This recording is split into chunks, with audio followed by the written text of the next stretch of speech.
My son, the excitement there was on his face, and he was up, walking up and down, grabbing hold of my hand. That was the moment I knew I was going to be okay. I was actually going to do this. There's no way I could have achieved what I achieved without constant support from ACC. So it was a nice day, and the job I had on the list of things to do was get the roof painted. I just put my foot onto the wet paint, and it was like standing on soap. I remember trying to claw and stop myself from sliding, but it just got faster and came over the edge of the roof. My livelihood was gone. You know, I was never going to be able to play rugby with my boy. All those sorts of thoughts were just racing through my head.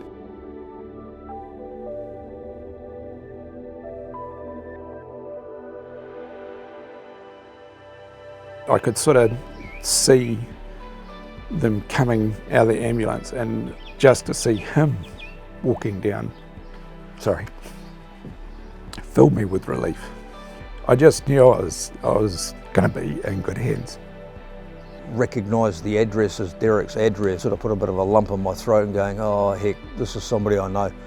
Seeing Derek lying down there, and when I was within range of his voice, he just looked at me and go, Gibbo, I can't feel my legs.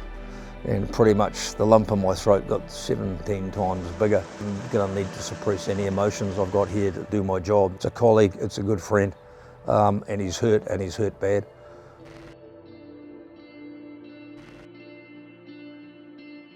Surgeons, doctors were talking years, and they were still not sure if I'd ever walk again. It's pretty hard on the family as well. I was no help to Kirsten here. She was trying to work full time.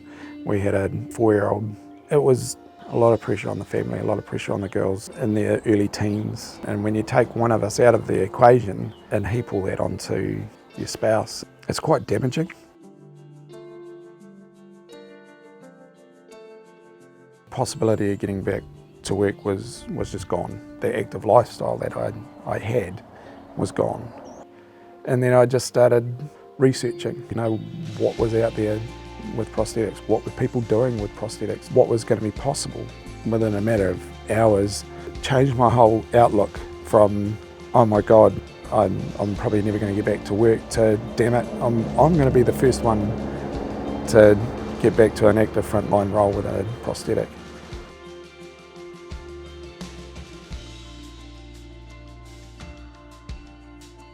I think it was a pretty proud moment for me. It was recovering that final piece of who I was.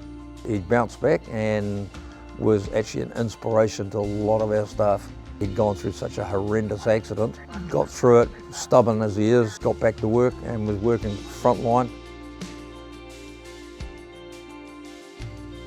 It was never just about financial support and maintaining an income and paying my wages. ACC was instrumental in putting together rehabilitation programs and connecting me with my rehabilitation physio specialists, the pain teams and coordinators for what I needed to be able to keep living at home. And the support, it was immense, and it was consistent, and it was just fundamental to my recovery, really.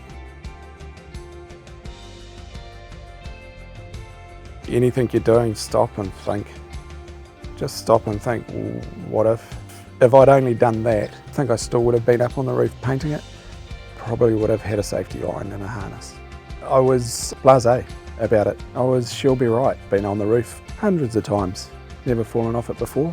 There's always the one time. Stupidest thing about it, I had the safety gear sitting in the shed. It just didn't stop and think, what if?